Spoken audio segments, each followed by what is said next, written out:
open up the floor for some questions. I guess while somebody else is coming down, we'll just, Dr. Bakova, I have a question.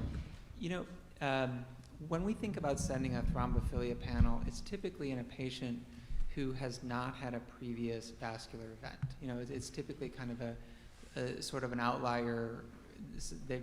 We don't really expect that person to have had a stroke.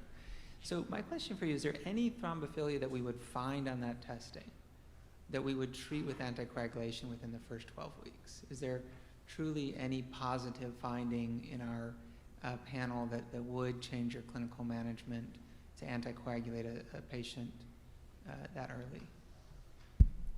And the patient has only stroke? The patient would have had an index stroke. Well, the answer is probably not. If you think of it, you can use the antiplatelet therapy even if the patient has antiphospholipid positive testing, and the hereditary thrombophilias would not change your management.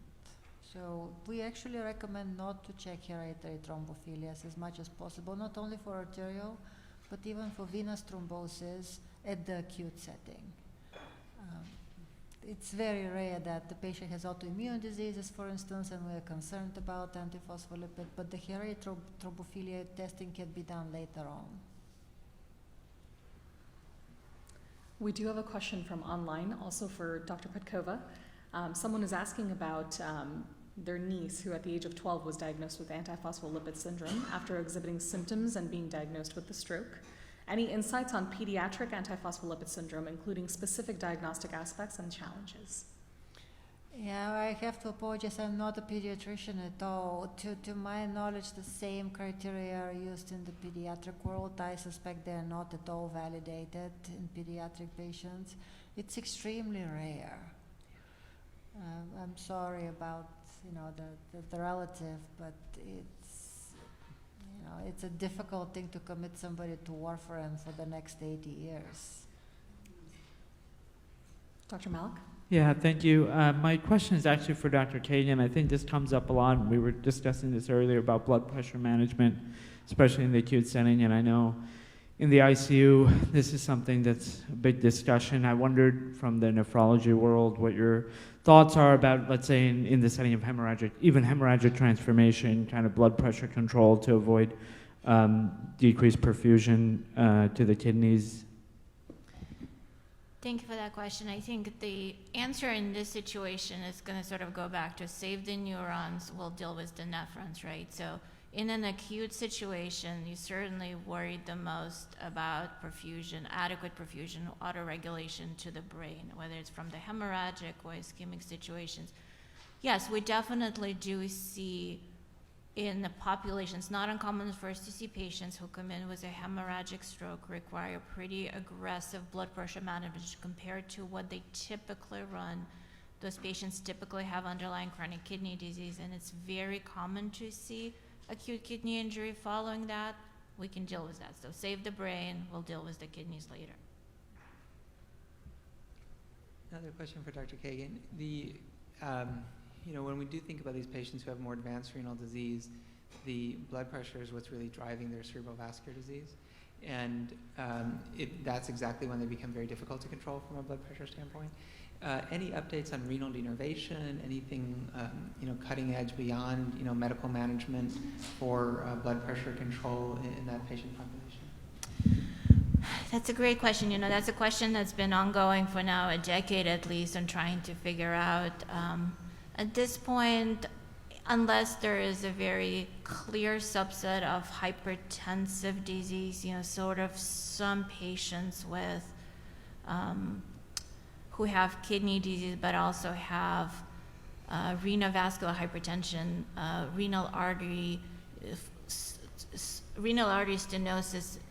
In that population, interventions sometimes help a little bit, but denervation has not yet become at the forefront of therapies for that population. And it's a challenging group of patients to treat. They require multimodal therapies. They require volume management, multiple medications for control. But at this point, we still primarily focus on pharmacologic therapies.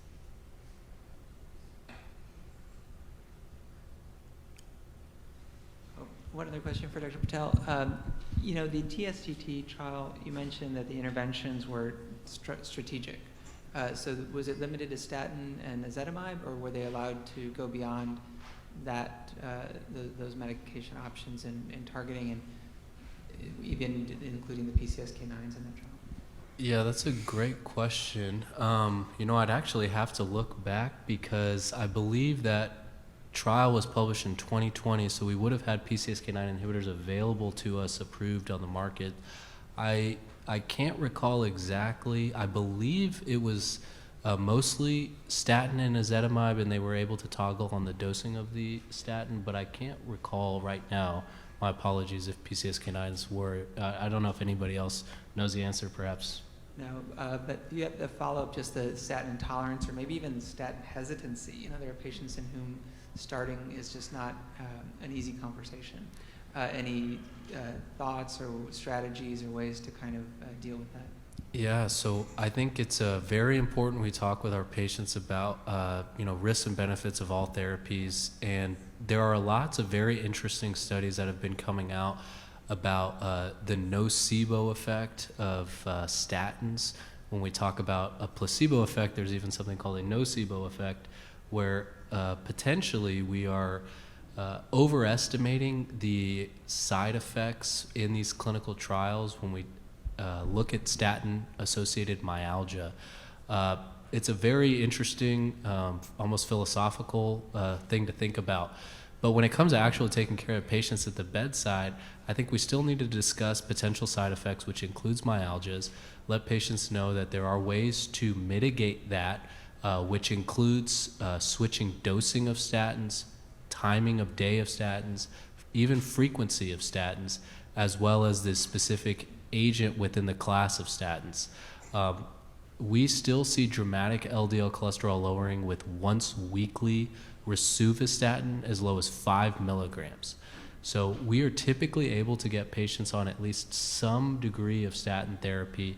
It's effective at lowering LDL cholesterol, and these lower doses have been shown to reduce the risk for atherosclerotic vascular disease. And that's where I think things like ezetimibe come in nicely, because you don't see those myalgia side effects there. But then I think if you're still not able to get patients on to the target, and those very high risk individuals who have had a stroke, that's where PCSK9 inhibitors, as well as potentially bempedoic acid, has a role. And I think it's very important to counsel our patients, explain where the data are as well as where they are not. And I think that statin therapy, based off of the breadth of experience we've had, are still the foundation.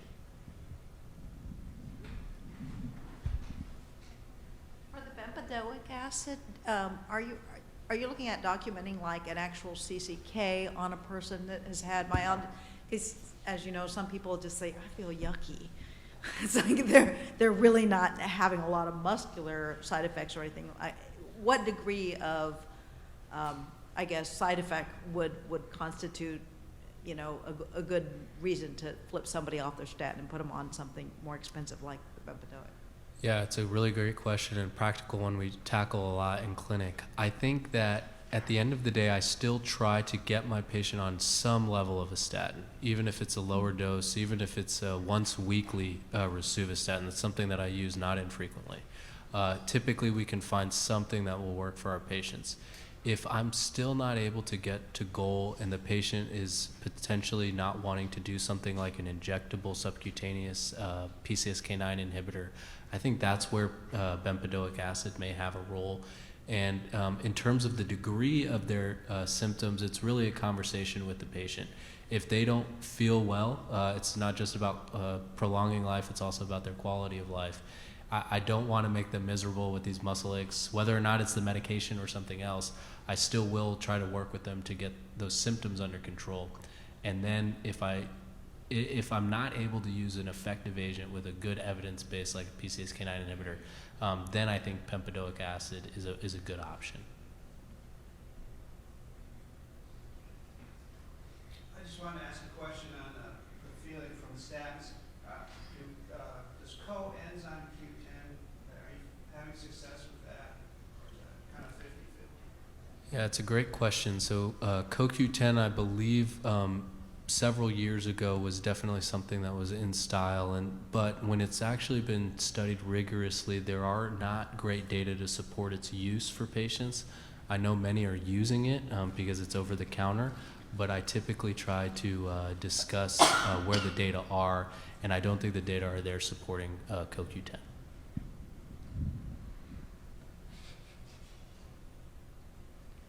Excellent. If there are no further questions, I think we will go ahead and adjourn for our break before we come back for our keynote speaker. Thank you all so much.